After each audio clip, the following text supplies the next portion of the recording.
क्या आप यकीन करेंगे कि एक दुबला पतला और कमजोर ऊंट जो भूख से चल भी नहीं पा रहा था अचानक पूरे कबीले से आगे कैसे निकल गया। और वो कौन सी ऐसी बरकत थी जिसने एक सूखे और बंजर घर को खुशियों से भर दिया। आज मैं आपको सीरत नबी सल्लल्लाहु अलैहि वसल्लम का वो वाक़या सुनाने जा रहा हूँ जो हमें सिखाता है कि जब अल्लाह की रहमत किसी घर में आती है तो नसीब कैसे बदल जाते हैं। दाई हलीमा की वो कहानी जिसे सुनकर आज भी ईमान ताजा हो जाता है। वीडियो के आखिर में मैं आपको एक ऐसा सच बताऊंगा जो आपकी सोच बदल देगा। मक्का की रिवायत थी कि रईस घराने अपने बच्चों को गांव की साफ हवा में परवरिश के लिए दाइयों के हवाले करते थे। बनु साद कबीले की औरतें मक्का आईं ताकि उन्हें अमीर घरानों के बच्चे मिल सके। उन्हीं औरतों में से एक थी हलीमा सादिया। हलीमा सादिया बहुत ही गरीब थी। उनके पास एक कमजोर सी ऊँटनी थी जिसमें दूध की एक बूंद भी नहीं आती थी। उनका अपना बच्चा भूख से रात भर सोता था क्योंकि हलीमा का अपना दूध भी सूख चुका था। गरीबी का आलम यह था कि कोई उन्हें बच्चा देने को तैयार नहीं था क्योंकि वो एक यतीम बच्चे को पालना नहीं चाहती थी। उन्हें डर था कि यतीम बच्चे के बदले उन्हें अच्छा इनाम नहीं मिलेगा।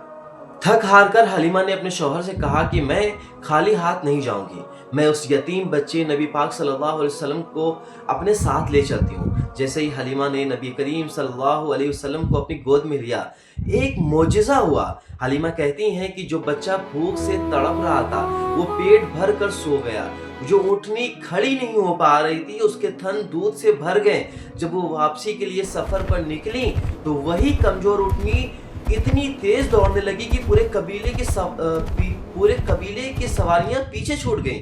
लोग हैरान होकर पूछने लगे, हलीमा ये क्या वही ऊँटनी है जो आते वक्त चल नहीं पा रही थी?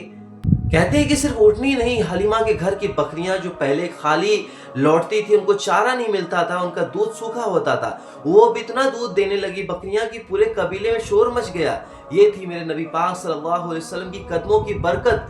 हलीमा सादिया ने सिर्फ एक यतीम बच्चे को सहारा दिया था, लेकिन बदले में अल्लाह ताला ने उनके पूरे खानदान को सहारा दिया।